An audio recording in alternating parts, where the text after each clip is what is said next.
In the last video you have seen Choropleth mapping. So that was an old video of mine. So in this video we're going to take a look at that again. So what Choropleth mapping does is, you can see that I have a single shapefile open here with 3 different polygons representing 3 different countries.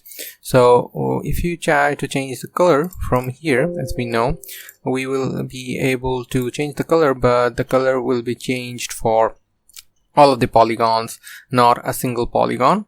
And you know how to change the color of a single polygon, as we have seen from a previous video of ours. But what Choropleth mapping helps us to do is that it allows us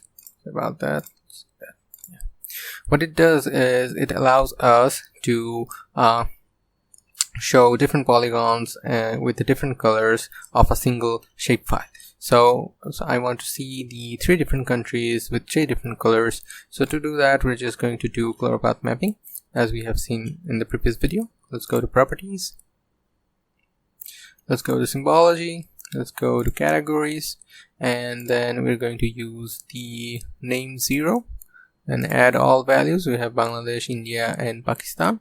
And then we're going to click on apply and OK, and as you can see, Choropleth mapping has been applied. Okay, so that was it. But what else we're going to see in this video is that how we can keep one color for many places and another for another. Sorry about that. It's a bit hard for me to explain. Let me just show you with the US map. There we go. Let's zoom in there. There you go. So this map here is representing the 50 states of the United States of America. So what I'm going to do is, at first we're going to be applying different color to different states. From here, instead of ID1, we go to name 1 and we add all values. As you can see, we have the 50 states here. So what we're going to do is we're going to apply and OK. So you can see that 50 states are, well, now 50 colors. Now let's just say that for some reason something happened in Texas. So something happened in Texas and all the other states are free of that incident. So to do that, we're just going to color Texas and other states are going to be of the same color. Now we can do that the way we have seen previously, or we can do something else as well. First, let me remove this so it'll be easy for me to work again, and I'm going to input that again. There we go. Alright, so what we're going to do this time is we're going to go to properties. There you go to categories. Now we add all the values here. For example, actually we're going to color all the values in the same color, right? So what we're going to do is all the values are going to be in this color. We're going to change this color to say bit green, this one, to make it understand that this is a safe zone.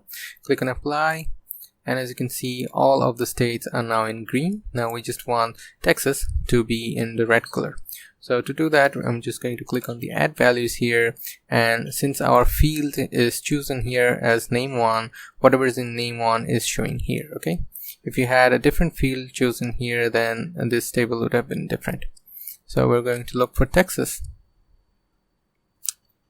Here we have Texas. Now we click on OK.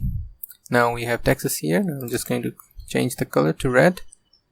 Now as you can see, we don't have red here, so I have to change the field color manually. There you go, red, and the border is black. Okay, that is what I want.